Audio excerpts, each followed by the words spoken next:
This is ppc.zone October 2025 Challenging Assumptions. I'm your host, Jill Saskin-Gales. I use the pronouns she and her. I'm a Google Ads coach, ex-Googler, and the founder of the Inside Google Ads course, podcast, and book. I created ppc.zone in 2022 to elevate new perspectives and insights in our industry. Before we get started, I do want to mention that if you're running ads in Europe, Google's consent mode isn't optional anymore. You can't properly track conversions without it, which means your campaigns are flying blind and you're wasting ad spend. That's where our sponsor, Cookiebot by Usercentrics, comes in. Cookiebot automatically manages user consent on your site, and it connects seamlessly with Google Consent Mode.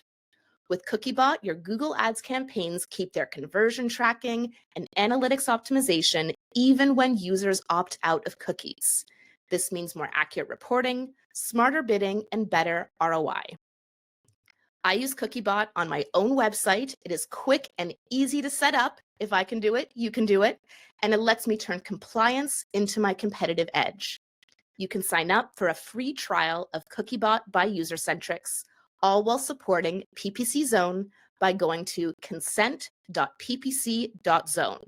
That's consent.ppc.zone to start your free trial of Cookiebot by Usercentrics. Consent.ppc.zone. Our final speaker in the zone today is one of the country's foremost leaders on the topic of selling and marketing products on Amazon.com. She is the co-founder of Marketplace Blueprint, a digital agency that specializes in listing optimization and advertising on Amazon.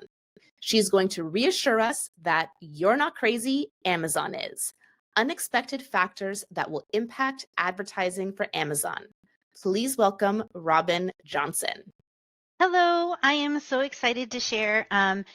Amazon is a backwards, upside down place. I tell people that it's kind of like Disney's Alice in Wonderland. It looks like a butterfly, but it's actually a bread and butterfly. So if you're struggling on Amazon, here's some things that commonly cause issues. I'm not going to get too far into who I am, but I've been eating, sleeping, breathing Amazon for about 15 years. So I'm excited to share. Now, Amazon looks like a search engine, just like every other search engine, but it behaves very differently. It's the most capitalistic search engine on earth. What Amazon cares about is conversions.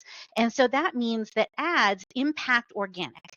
And that completely changes the way that we strategize because we start with a great listing, we start with focusing on SEO, but then we really rely on Amazon for organic ranking that we use advertising and coupons to cause conversions, which then lead to reviews, which optimizes the listing, and so on and so forth.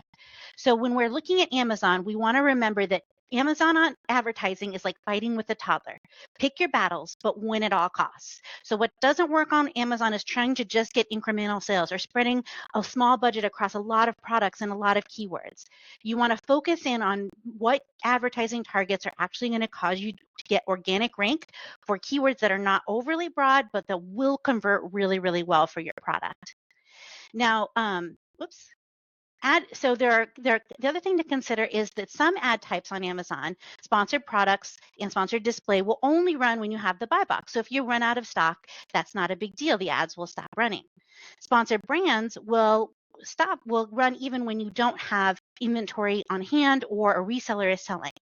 The thing that makes that tricky is if you are doing sponsored products for something that comes in red, blue, and green, and you're selling red, blue, and a reseller is selling green, that even if you're out of stock of those other two colors, there's always going to be some people that come in from one ad type, and then they might pick a different color or a different size. So when you're running variations, it's important that you own the buy box on all of the variations in that product detail page.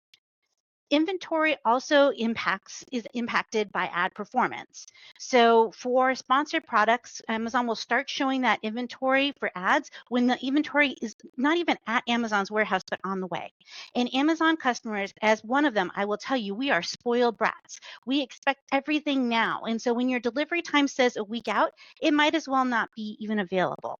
So what we want to make sure that ads that are going to show an extended date are not going to have ads because that can tank your ad performance and cause you to negate important keywords. So we recommend that you turn ads off unless there's there's other circumstances. That if there's less than 2 weeks of inventory, you turn ads off before you run out. And then we only turn them back on once the inventory is fully received at Amazon, not just at the warehouses, but completely available. The other issue is buy box issues. So if you are in low stock or out of stock, then that can cause some problems where it might show a longer delivery date, or it could show, or you might have some deliverability issues because the inventory is not close to the customer that's looking at the product. The other big one is resellers. If you have a lot of resellers, especially if you're selling something in brick and mortar and you're trying to sell it direct to consumer on Amazon, if they have a lower price, or you could be sharing the buy box. So there's very specific strategies that come in when you go into bigger box distribution and when you have a lot of wholesale resellers that are selling your product alongside with you. The other last one that gets brands that seems unexpected is the price suppressions. So if Amazon sees that there's a better price on Lowe's or Home Depot or Walmart, then it will take away the buy box, keeping you from running ads, and it will hurt your conversion rate. So we need to be thinking, even in other distribution channels, of how pricing is, and sometimes setting up Amazon only SKUs or retail only SKUs to help making sure that those are materially different, to make sure that you're able to have consistent ads on Amazon. The new thing is that Amazon is in its compliance era. So we are really eating, breathing, sleeping a lot of different kind of compliance issues. If you're dealing with getting verified in Brazil, you're not the only one. You have to have a passport in order to get that to go through. And then with things like you could get your ads could get shut down, or your listing could get shut down because of a missing compliance document, a listing policy, and it could even be something like, if you have an antimicrobial sock, you can't say antimicrobial or deters mold if you don't have an EPA registration number. So knowing Amazon's policies are what's really vital to keep your products alive. And then VOC is voice of the customer. If you're not checking your voice of the customer at least twice per week on Amazon, you're really missing out. It is how we identify products that could have an ASIN restriction before that happens. It saves our clients thousands and thousands of dollars every year in lost sales. So make sure you're reviewing voice of the customer and proactively changing and updating listings, even if you think that the complaints that the customer has aren't valid. Amazon can be an upside down and backwards kind of place. So if you ever need any help or want to reach out for support, you can reach out to me via email or LinkedIn. Thank you so much, Robyn, for sharing your unique perspective and insights with us in the Zone. If you'd like to connect with Robyn Johnson, you can find her on LinkedIn. Our next event will be in December 2025, and we are confirming the lineup right now. So if you would like to apply to speak at an upcoming PPC Zone event, you can do so on our website at ppc.zone. Thank you one more time to our sponsor, CookieBot by UserCentrics, for supporting our mission to elevate new perspectives and insights in our industry. You can learn more at consent.ppc.zone. I'm your host, Jill Saskin-Gales. Be sure to follow me on LinkedIn and/or subscribe to my YouTube channel so that you don't miss future PPC Zone events. I look forward to seeing you next time in the Zone.